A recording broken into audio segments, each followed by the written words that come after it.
Hello दोस्तों, आप देख रहे हैं तोनपुरा एकेडमी। आज हम लेकर आए हैं कि 12 क्लास की केमिस्ट्री का क्या होता है जब वाला क्वेश्चन जो है उसका पार्ट 2 लेकर आए हैं।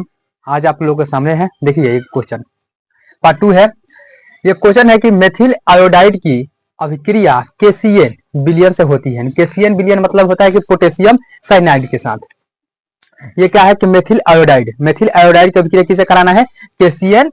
केसीएन मतलब होता है कि पोटेशियम साइनाइड के साथ क्रिया होती है तो क्या होता है। ठीक है, तो हम आज कराने जा रहे हैं। ठीक है, तो हम आपको पहले से ही बता चुके हैं कि मेथिल का हम फॉर्मूला मेथिल है, तो वहां इसके पहले हम बताए थे मेथिल, इसके पहले इथेन का बताए थे। तो इथेन का फॉर्मूला होता था C2H6। लेकिन यहाँ पर मेथिल यानी कार्बन की संख्या कितना होगा? तो कार्बन की संख्या एक होना चाहिए। एक होता तभी ना होता है, एक कार्बन एक को हम बोलते हैं मैथ ईथ, ऐसे एक हो दो हो तीन मैथ ईथ प्रोप, ऐसे करके हम बोलते हैं, गिनती उसका होता है। तो ये कार्बन का संख्या यानी मेथिल के, इसका मतलब कार्बन की संख्या एक होना चाहिए, CH3। मेथिन का मतलब CH3 और आयोडीन का मतलब आई, आयोडाइड यानी आई। किससे करा रहे हैं हम लोग? केसीएन से करा रहे हैं। तो KCN से जब अभिक्रिया करा रहे हैं, टेम्परेचर के निशान रहेगा, टेम्परेचर का चिन्ह रहेगा, तो इसका जब हम इससे करा रहे हैं तो यहाँ पर जो है CH3, यहाँ पर जब कहते हैं CH3 को हम लोग को क्या करना है? लिख देना है।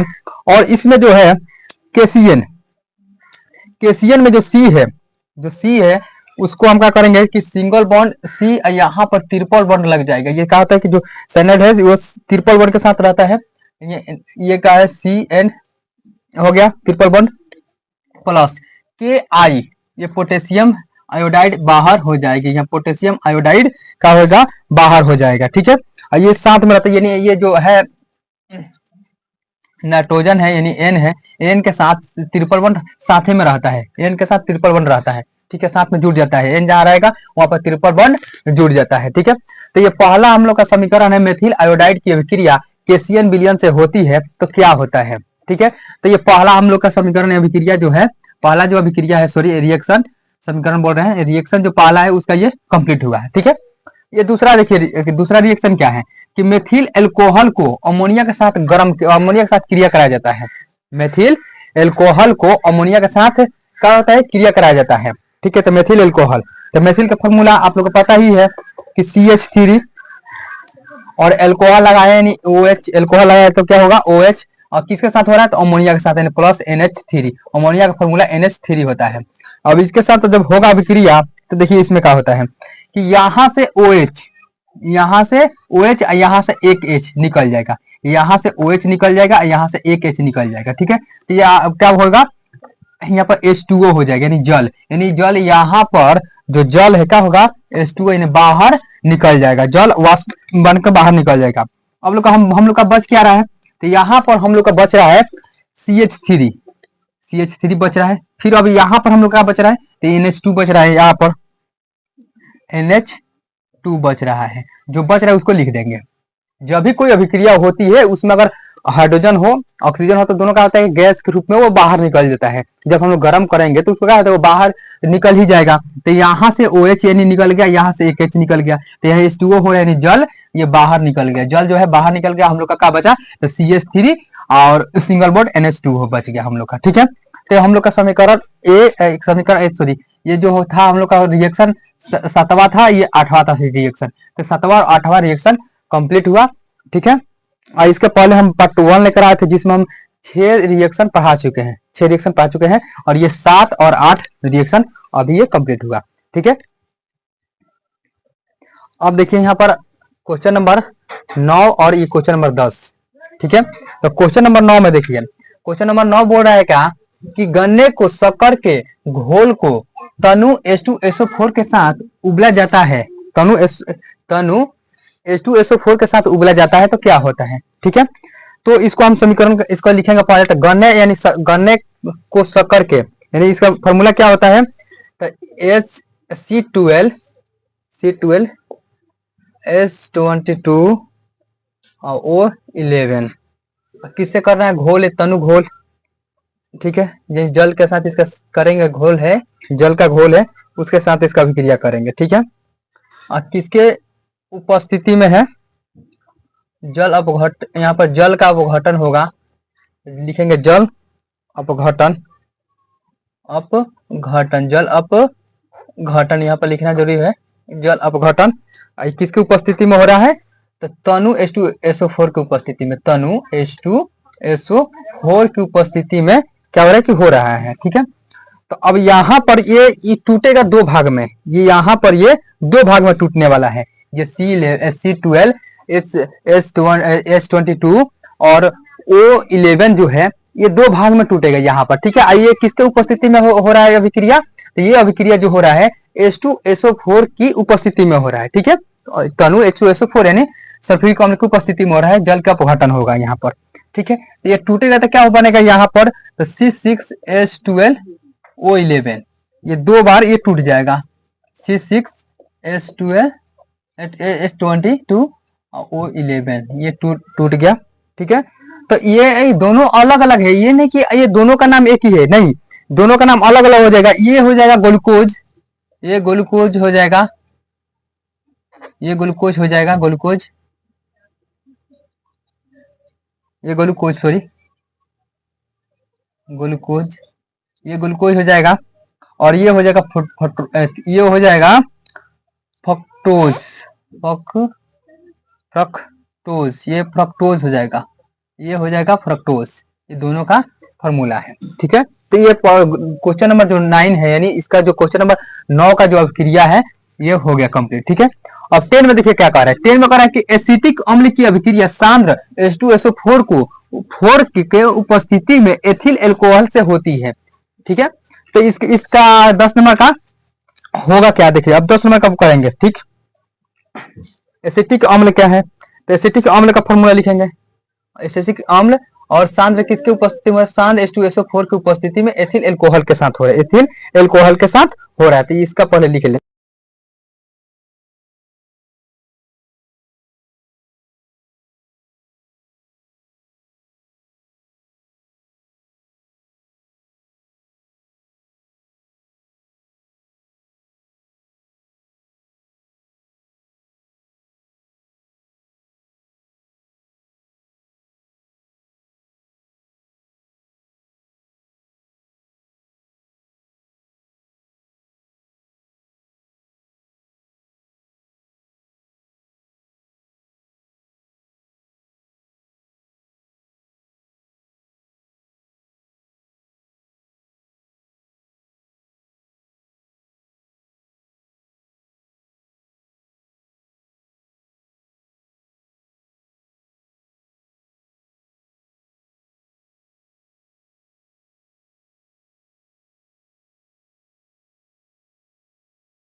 अब देखिए 11 नंबर क्वेश्चन। 11 नंबर क्वेश्चन है कि शुष्क ईथर की उपस्थिति में मेथिल आयोडाइड की क्रिया मैग्नीशियम से होती है। क्या होता है जब शुष्क ईथर की उपस्थिति में किसका अभिक्रिया? मेथिल आयोडाइड की अभिक्रिया, किसके साथ? मैग्नीशियम के साथ। ठीक है, तो 11 नंबर क्वेश्चन है। ठीक है, तो इसको हम सॉल्व करेंगे। तो ये शुष्क ईथर किसके साथ करना है? तो मेथिल आयोडाइड, तो मेथिल आयोडाइड CH3 आयोडाइड आई और किसके साथ हो रहा है? मैग्नीशियम के साथ, यानी Mg मैग्नीशियम के साथ हो रहा है। ठीक है, तो यहाँ पर लिखेंगे शुष्क ईथर हो गया। तो ये क्या है? मेथिल आयोडाइड का फॉर्मूला ये हो गया और मैग्नीशियम का Mg। ठीक है, इसका पहले फॉर्मूला लिख देंगे।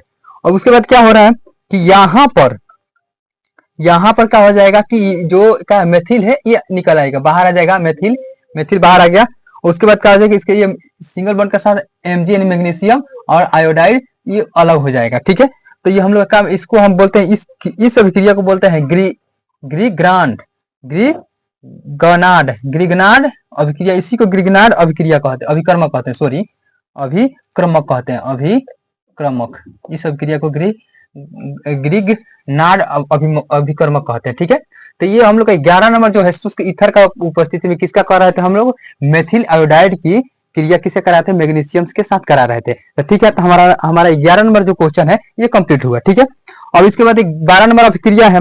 तो 12 नंबर अभिक्रिया देखिए क्या कह रहा है कि सोडियम फॉर्मेट को उच्च ताप पर गर्म किया जाता है। तो क्या होता है जब सोडियम फॉर्मेट को उच्च ताप पर गर्म किया जाता है।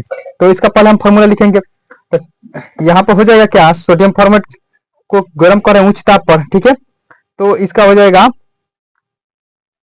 फॉर्मेट को यानी H-2 हो जाएगा, इसका डबल होता है HCOONA, और यहाँ पर गर्म कर रहे हैं तो इसका चिन्ह लगेगा उच्च ताप पर। तो अगर हम नहीं पता है कि कितना डिग्री सेल्सियस पर, कितना केल्विन पर, तो इसको क्या करेंगे, उच्च ताप पर भी लिखकर छोड़ सकते हैं। नहीं तो अगर पता है तो लिख सकते हैं 633 केल्विन, ये भी लिख सकते हैं। ठीक है, अब इसको यहाँ पर कहा है कि 2HCOONA यानी क्या होता है कि सोडियम फॉर्मेट है। ठीक है, इसको उच्च ताप पर गर्म कर रहे हैं।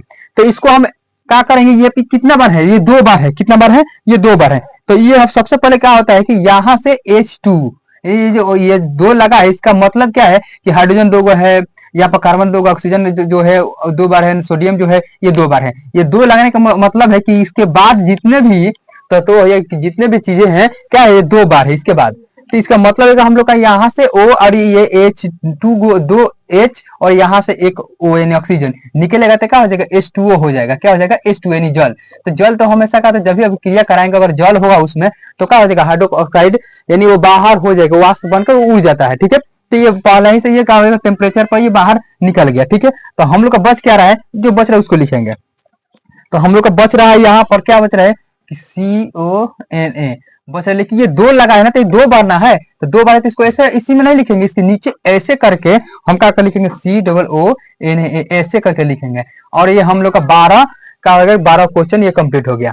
ठीक है, तो हम लोग 12 क्वेश्चन ये कंप्लीट है। ये ऊपर में उड़ रहा है तो सॉरी ऊपर तीर के निशान होगा कि ये क्या होगा कि भाप बन के उड़ रहा है। ठीक है, तो ये हम लोग का मोस्ट इंपोर्टेंट क्वेश्चन था, क्या होता है जब। ये 12 हम क्वेश्चन पढ़ा चुके हैं। पार्ट 1 तो पहले ही हम अपलोड कर चुके हैं, ये पार्ट 2 है। तो पार्ट 1 में 6 पढ़ाए थे और ये पार्ट 2 में 6 यानी 12। ये 12 जो क्वेश्चन है ये 2026 के लिए मोस्ट इंपोर्टेंट है। जो पूछेगा तो ही पूछेगा, अब पूछने का चांस 100% है।